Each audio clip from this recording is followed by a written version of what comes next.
Welcome to the deep dive.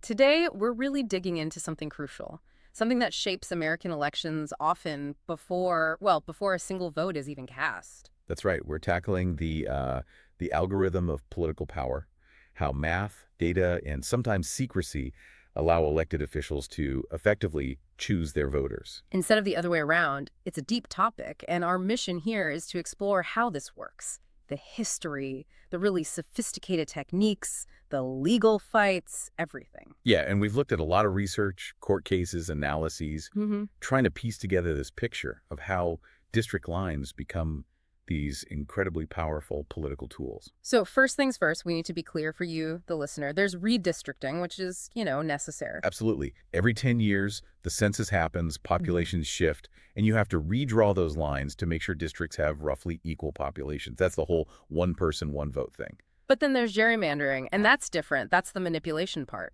Exactly. That's when you draw those lines specifically to bake in a political outcome, to favor one party or protect an incumbent or sometimes disadvantage a certain group. It's about engineering the results. It's not new, of course. The name comes from Governor Eldridge Gerry way back in 1812 in Massachusetts. Right, that salamander-shaped district. But what we're seeing now, it's leagues beyond that. The precision, the data involved, especially since the 2020 cycle. It's been described as gerrymandering ramped up to unprecedented levels. And a big reason for that escalation, a really pivotal moment, came in 2019 with the Supreme Court decision, Rucho v. Common Cause. Huge, absolutely huge. Because the court basically said that federal courts couldn't hear challenges based purely on partisan gerrymandering. They didn't say it was okay, did they? Just that it wasn't their job to fix it. Pretty much. They called it a political question, something outside the scope of the federal judiciary. So that ruling effectively removed the main federal check on drawing maps just for party advantage. It was like open season for state legislatures who control the pen. Okay, so if the federal courts step back, that puts all the pressure on the states. But how do they actually do it? How do you draw lines to guarantee a win? Let's get into the mechanics. Right, the core techniques. It really boils down to two main strategies, and they work together. Cracking and packing. Cracking and packing sounds a bit destructive. Well, politically speaking, they are. They're the tools you use to take a state that might be, say, 55-45 in terms of statewide votes, and turn that into maybe 70% or 80% of the seats for the 55% party. Okay, let's break them down. Start with cracking. Cracking is all about dilution.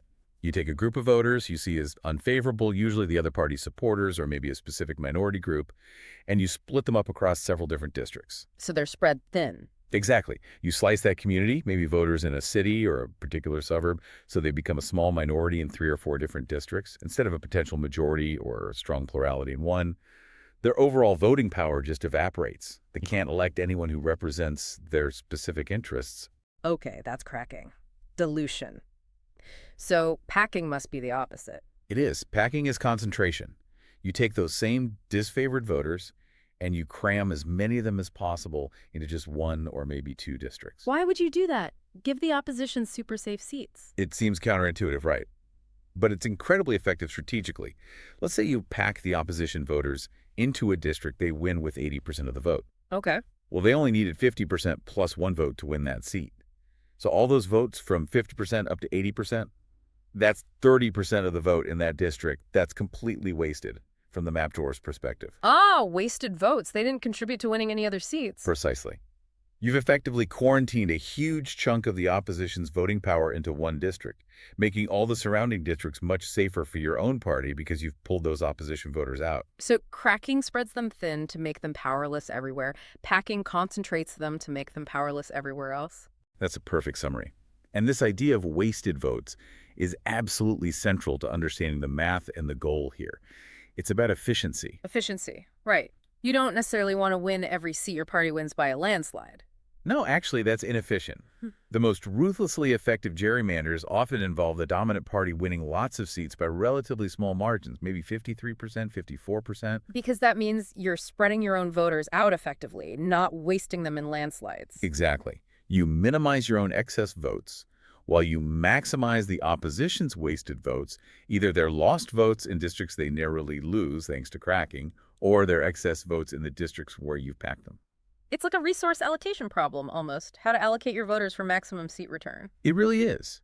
And there were some good analogies mentioned in the sources, like those grid puzzles. Oh, right, the Brady Forest Deckard puzzles. Can you explain that? It might help listeners visualize this. Sure, imagine you have a grid, like 5 by 5 squares, with maybe 15 red cells and 10 blue cells. Red's the majority. The puzzle asks you to divide that grid into, say, 5 regions of 5 cells each. Okay. But the challenge is you have to draw the line so that blue, the minority color, actually wins the majority of the region. So blue wins 3 out of the 5 regions. Even though they have fewer cells overall. How? By cracking and packing. You have to carefully draw the lines to pack the red cells into just 2 regions, where they win overwhelmingly, wasting many red cells.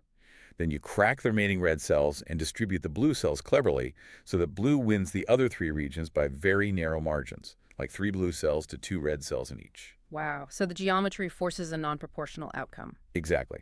It shows how line drawing itself, the geometry, can completely override the overall distribution. That's the core principle of gerrymandering made visual. So the goal isn't just winning, it's winning efficiently by manipulating the map structure. Maximum seats with the minimum necessary votes in each winning district. That's the game. Okay, so we have the techniques, cracking, packing, efficiency. But how did this become such a dominant systematic strategy? That leads us to Red Map. Ah, yes. Red Map, the Redistricting Majority Project. This was the Republican strategic plan heading into the 2010 elections, and it was, well, incredibly effective. What was the core insight behind Red Map? It was recognizing that the 2010 election wasn't just about Congress or governorships, it was a census year. And whoever controlled the state legislatures after the 2010 election would control the drawing of new congressional and state legislative maps for the next decade. So they shifted focus. Massively. Instead of pouring all their resources into high-profile federal races, they strategically targeted, often overlooked state legislative races in key states. Places like Pennsylvania, Ohio, Michigan, Wisconsin. Races that usually don't get much national money or attention. Right. Small towns, specific districts where a relatively small amount of money could flip a seat and potentially flip control of the entire state House or Senate. Karl Rove even wrote about it openly. In 2010, the goal was state legislative control for redistricting. And the results? Stunningly successful for them. Republicans gained control of a huge number of state legislative chambers. The outcome was that Republicans ended up drawing the lines for about 4 times as many congressional districts as Democrats did after 2010. They controlled something like 70% of state legislatures. It set the stage for the entire decade. And the sources suggest Democrats were kind of caught flat-footed. That's putting it mildly. The sources detail warnings given to Democratic leadership back in 2008. People like Steve Israel, John Tanner, Martin Frost, they were sounding the alarm. Saying, hey, pay attention to these state races. Yes, saying redistricting is coming, we need to invest down ballot. But the party was, still riding high from Obama's 2008 victory, maybe overconfident. Steve Israel apparently called it a catastrophic strategic mistake later on. They just didn't prioritize it. And the immediate impact was clear in the next election, 2012. Oh, absolutely. That was the first election run on those new red map drawn lines. And nationally, Democratic candidates for the House of Representatives got 1.4 million more votes than Republican candidates. More votes, but they didn't win the House. Nope. Republicans kept a comfortable majority in the House. It was a textbook example of how gerrymandering can disconnect the statewide popular vote from the actual distribution of seats. The map was, as some put it, jury-rigged. And the sources pointed out a kind of divergence in thinking. Republicans playing the long game. Yes, there's a strong argument there. That Republicans focused on building power, systematically controlling state legislatures, influencing judicial appointments, the infrastructure of power, while Democrats were perhaps more focused on immediate national victories, like holding the House or winning the presidency. Almost like missing the forest for the trees, in a way. Could be seen that way. The sources suggest some Democratic leaders felt secure in their own safe districts and didn't grasp the national threat posed by ceding control of the map drawing process elsewhere. And this aggressive map drawing isn't just limited to the post-census period anymore, right? This idea of redrawing maps mid-decade. That's another worrying trend that's picked up steam. Historically, it was pretty rare to redraw congressional maps between censuses, just for partisan gain. But now We're seeing it more. Texas did it back in 2003 under Tom DeLay. Georgia did it in 2005. And now you hear serious talk, like in Texas again, planning for potential mid-decade redraws, specifically to lock in more seats for the party in power. That feels like changing the rules in the middle of the game. It absolutely does. And the sources mentioned that Texas's plans even prompted threats of retaliation from California, like, if you do this, we'll redraw our map too.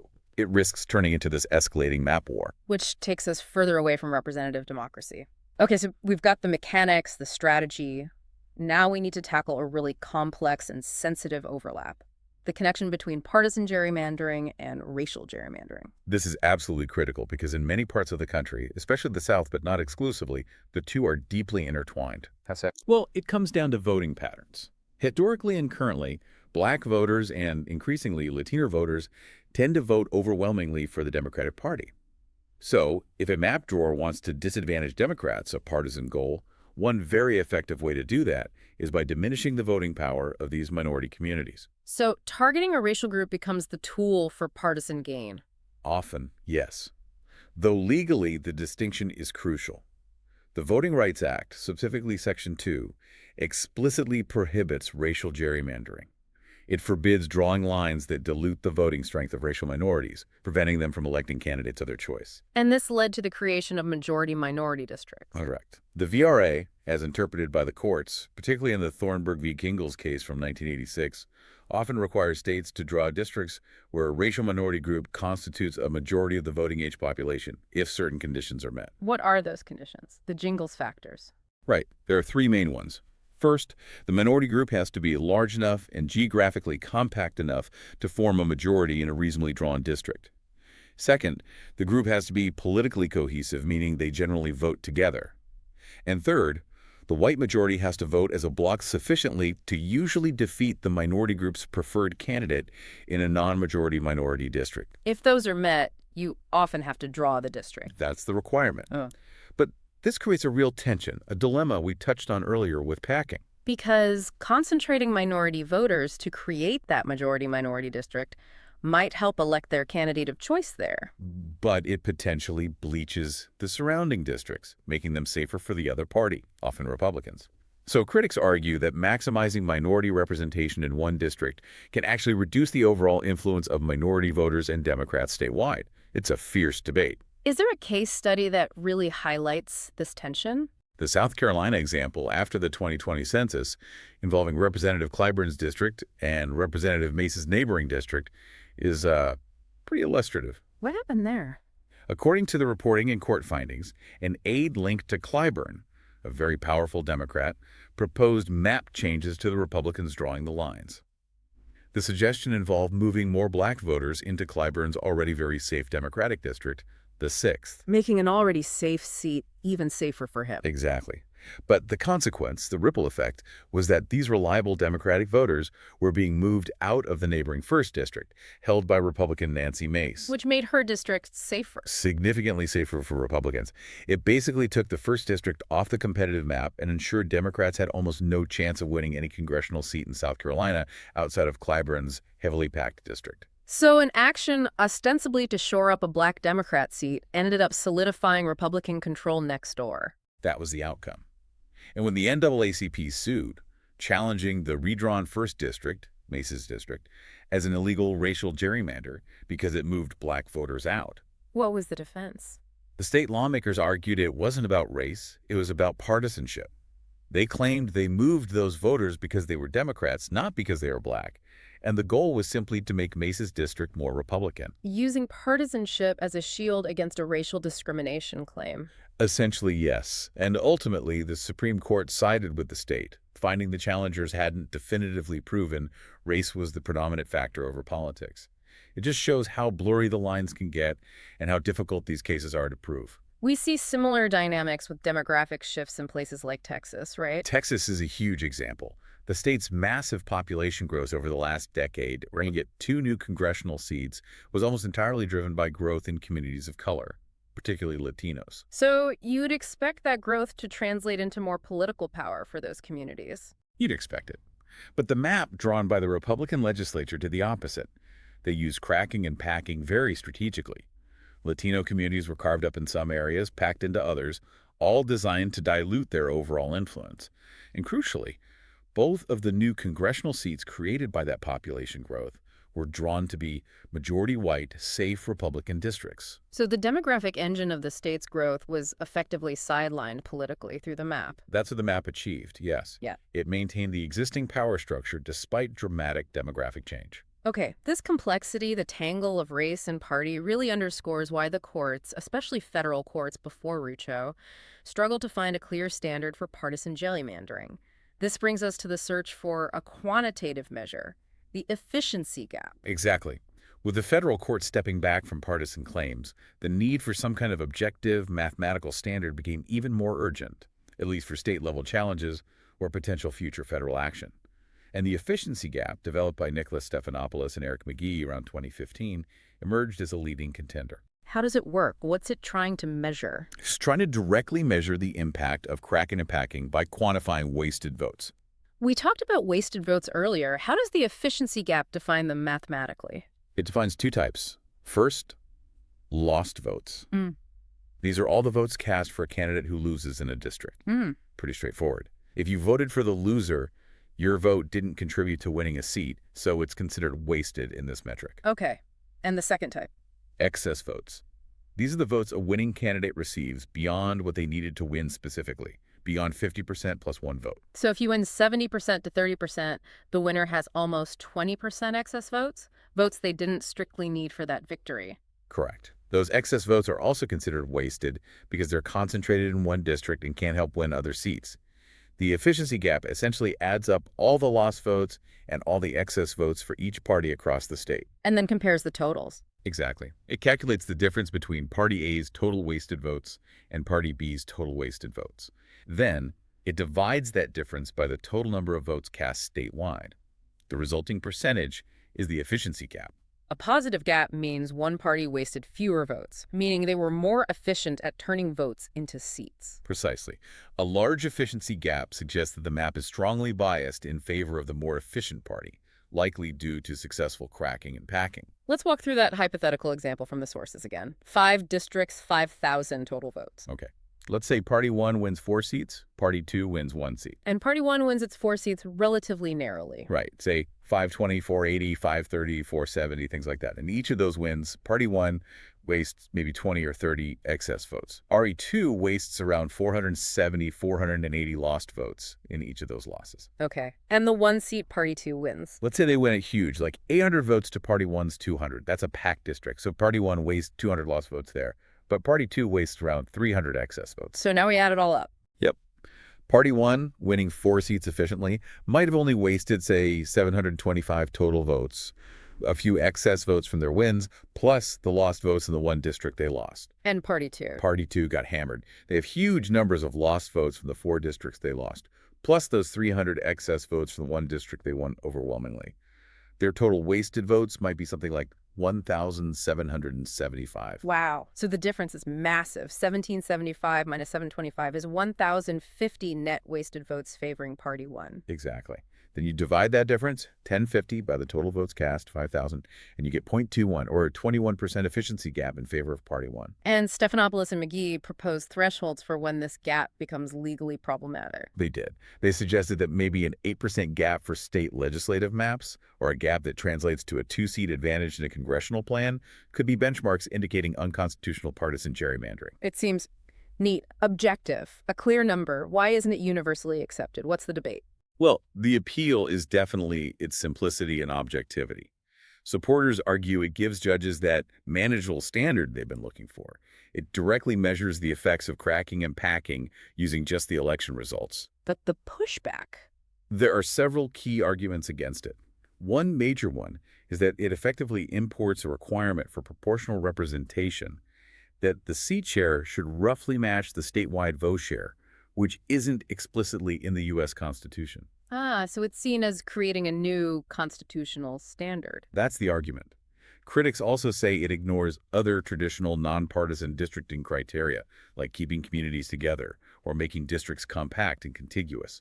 They feel it oversimplifies the complex process of map drawing. And there's maybe a philosophical objection, too. Yeah, that voters aren't just statistics. People choose where to live, voting patterns can change, and you can't perfectly predict or model voter behavior. They argue the gap treats voters like pawns on a chessboard, rather than individuals making choices. So the debate continues. And this difficulty in finding the standard is likely why the federal courts, culminating in Rucho, decided to step away from these partisan claims. It certainly played a huge role. The Supreme Court had wrestled with this for decades. Cases like Vieth v. Jublerer in 2004 expressing concern but never agreeing on a test. Rucho was basically the court saying, we can't find a judicially manageable standard for this specific type of claim, so it's off the table for us. Which, as we said, shifted everything to the state level. State courts, state constitutions. Absolutely. That's where all the energy in fighting partisan gerrymandering went after 2019. And we started seeing state Supreme Courts becoming these incredibly important battlegrounds. And the outcomes often seem to depend heavily on the political makeup of those state courts. It became starkly clear. Look at North Carolina. A Democratic majority on the state Supreme Court struck down the Republican legislature's map, finding it violated the state constitution's guarantees of free elections and free assembly. But then control of that court flipped Republican. And the new Republican majority revisited the issue and said, actually, the state constitution doesn't prohibit partisan gerrymandering, effectively reversing the prior decision and allowing a partisan map. It highlights how much rides on state judicial elections now. Ohio was different, though, right? A Republican court struck down a Republican map. Yes, that was fascinating. Ohio had a 4-3 Republican majority on its Supreme Court, but Chief Justice Maureen O'Connor, a Republican, repeatedly joined the Democrats to strike down the maps drawn by the Republican Commission, citing specific anti-gerrymandering language added to Ohio's constitution by voters. One swing vote upholding the state constitution against her own party's map. It showed that judicial independence can sometimes prevail, even if it's just by one vote. But it also underscored the fragility her retirement shifted the court's balance. And you also had the surprise in New York. Right. New York's top court, the Court of Appeals, had judges all appointed by Democratic governors. Yet they narrowly struck down a very aggressive Democratic gerrymander drawn by the legislature after an independent commission failed.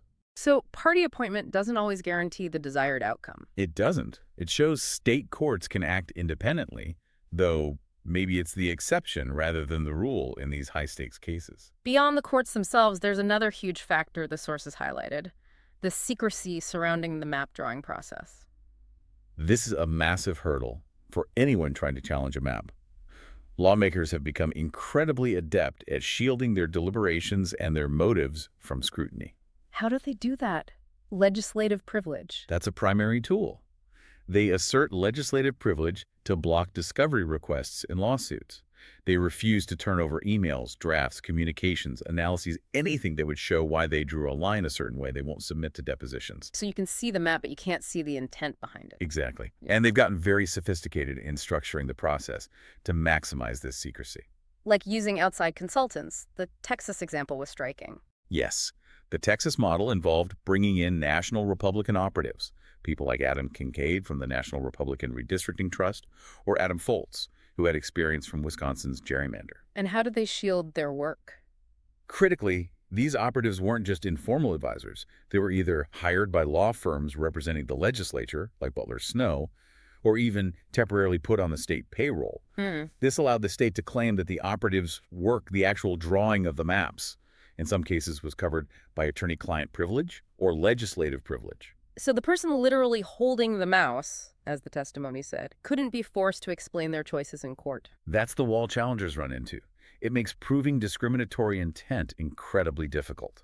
And all this legal maneuvering, asserting privilege, fighting discovery, it takes time. A lot of time. And delay is often a feature, not a bug, for the map drawers. Lawsuits challenging maps can take years to resolve. Meaning elections happen under potentially illegal maps. Frequently.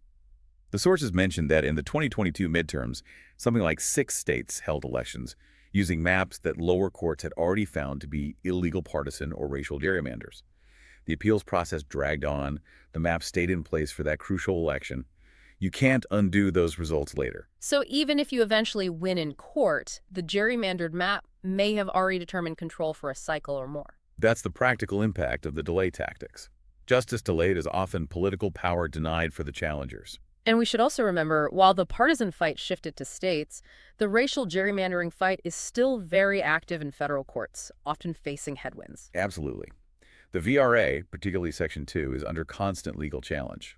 the Roberts Court has generally been skeptical of, or even hostile to, broad VRA protections, most famously in Shelby County v. Holder in 2013, which gutted the preclearance formula. Which required certain states with a history of discrimination to get federal approval before changing voting laws or maps. Right. That check is gone.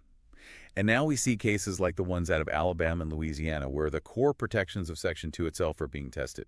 Challengers are fighting to ensure states create enough majority-minority districts where required by the Jingles factors, while some legal arguments are even questioning the constitutionality of considering race at all in districting. So it's a two-front war for voting rights advocates. Partisan battles in state courts, racial battles often in federal courts. That's a good way to put it. The legal landscape is complex and constantly shifting. Given all these challenges, the legal hurdles, the secrecy, the complexity, what are the paths forward? What about reforms like independent commissions? Independent redistricting commissions are often held up as the gold standard reform. The idea is simple. Take the power to draw maps completely away from the politicians who have a vested interest in the outcome. How many states actually do this? It varies for congressional versus state legislative maps, but currently, about 9 states use commissions for congressional districts, and around 14 for state legislative lines. Reform advocates definitely see this as the most promising structural fix. But are they foolproof? Do they solve the problem? The sources paint a much more mixed picture, unfortunately. Commissions are definitely not a silver bullet. They can fail in spectacular ways. Like how? Well, sometimes they just deadlock along partisan lines, unable to agree on a map. Sometimes, like in Washington state, they violate their own transparency rules, negotiating maps in secret hotel rooms and missing deadlines. That Washington Commission map was later thrown out by a federal judge for discriminating against Latino voters. So even an independent commission can produce a biased or illegal map. They can. Michigan's Independent Commission, created by voters, also faced lawsuits from black leaders in Detroit, who argued the commission prioritized other criteria over drawing VRA-compliant districts that protected black voting power. And New York's commission just failed. Yeah, New York's commission completely deadlocked, couldn't produce maps, and kicked the process back to the legislature, which then drew the partisan gerrymander that the courts eventually struck down. So the commission structure itself doesn't guarantee a good outcome if the design, the rules, or the commissioners themselves aren't up to the task. Okay, so commissions aren't perfect. What about trying to fix the rules legislatures follow? State-level legislative solutions. The Virginia example seemed interesting. Virginia's Bethune-Hill case was really illuminating.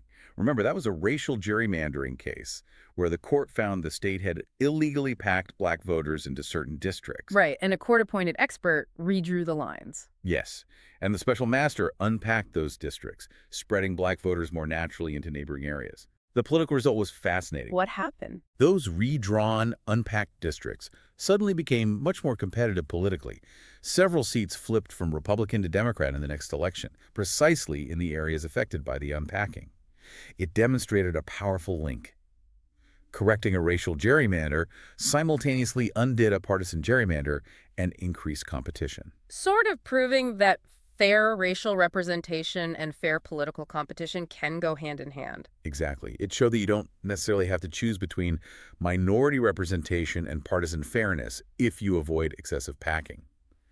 Virginia then tried to build on this with new proposed laws. Like HB 758 and SB 975, what did they try to do? They aimed to write really strong, clear criteria into state law, things like requiring districts to be contiguous and compact, respecting existing political boundaries like cities and counties, creating state-level VRA-type protections, and crucially, explicitly prohibiting drawing lines to favor any political party or incumbent. Taking away the tools of manipulation through legislation. That's the goal. And importantly, those Virginia bills also aimed to ban prison gerrymandering. Explain that one quickly. Prison gerrymandering is counting incarcerated people as residents of the prison's location for redistricting purposes, even though they can't vote there and usually come from elsewhere, often urban areas. This artificially inflates the population, and thus the political power, of the typically rural district where the prison is located, while diluting the power of the prisoner's home community. So banning it means counting prisoners at their home address. Yes, at their last known home address. It's seen as a basic fairness issue. We also saw a big win recently based on a seemingly simple state constitutional rule in Wisconsin. That was remarkable. The Wisconsin Supreme Court struck down the state legislative maps. which were heavily gerrymandered to favor Republicans, based purely on the state constitution's requirement that districts be contiguous. Contiguous meaning, all in one piece. Basically, yes. Not having weird detached islands of territory assigned to a district miles away. The Republican maps had dozens of districts with these non-contiguous fragments. Just focusing on that one technical requirement had a huge impact. Massive. Because the court threw out the old maps, it led to the adoption of new maps drawn by the Democratic governor, Tony Evers. Those new maps immediately fixed some of the worst cracking of Democratic voters in cities like Milwaukee, Green Bay, and others. And the political forecast changed overnight. Dramatically. Analysts concluded the new maps made the Wisconsin legislature genuinely competitive for the first time in over a decade. It showed that even seemingly small technical requirements in state constitutions can be powerful tools against extreme gerrymanders if courts are willing to enforce them strictly. Okay, so we've covered a lot of ground here. The mechanics, the strategy, like red map, the messy overlap with race, the attempt to measure bias with the efficiency gap, the huge shift to state courts, the secrecy problems, and these potential paths to reform like commissions or state laws. What's the big takeaway for you, the listener? I think the main thing is understanding that redistricting isn't just some boring bureaucratic process. It's become a highly sophisticated, high-stakes arena where political power for an entire decade can be allocated through map lines, often drawn in secret using complex data and strategies like cracking and packing. And the 2010 red map strategy really set the stage for the hyper-partisan environment we see now. It absolutely did. Yeah. And while we have tools like the efficiency gap to try and measure the bias, the main battleground is now fragmented across 50 states, relying on the specific wording of state constitutions and the willingness of state judges to intervene. And we absolutely have to talk about the broader cost of all this, the impact on polarization. That's perhaps the most damaging consequence. When politicians are in super safe, gerrymandered seats, they don't need to worry about appealing to voters from the other party or even moderate voters within their own party. Their only real threat is a primary challenge. Exactly. So their incentive is to cater almost exclusively to the most energized, often most extreme elements of their party's base to avoid getting primaried. This directly fuels political extremism and makes cross-party compromise, almost impossible. The structure of the map discourages moderation. The safety net of the gerrymander allows or even encourages more extreme positions because there's no general election penalty. Precisely. It fundamentally changes the incentives for elected officials. And this is happening while the legal foundations, like the VRA, are still under attack, and the secrecy tactics continue to make accountability incredibly difficult. So the fight for fair maps is really a fight for the nature of representation itself. Can democracy function properly when the game is rigged this effectively? That's the question, and it leads to a final, maybe provocative thought for you to consider. Okay, let's hear it. In the 2022 midterms, analyses show that the national bias in the U.S. House map actually decreased significantly. It looked fairer overall compared to 2012. Oh, does that mean gerrymandering is getting better? Not exactly. The reason for the reduced national bias wasn't necessarily that individual states drew fairer lines. It was largely because Democrats got much more aggressive with their own partisan gerrymanders in states they controlled, like Illinois, New York, Nevada. These offset the Republican gerrymanders elsewhere. So we achieved a kind of national balance through mutually assured destruction, map-wise. Everyone just drew maximally unfair maps where they could. That's one interpretation. So the provocative question is, if sophisticated data and mapping allow both parties to create maps that might look fair nationally in terms of seat-to-vote ratios, but they achieve this by making almost every individual district within states historically uncompetitive and skewed, have we really made progress? Or have we just traded one type of rig system for another, one where competition is dead at the district level and every incentive pushes towards polarization? What does representation even mean then? If the only election that matters is the primary, what happens to compromise and governance? It's a deep question about where we're headed. The crucial question indeed. That feels like the perfect place to leave it for today. Thank you for joining us on this deep dive into the algorithm of American power.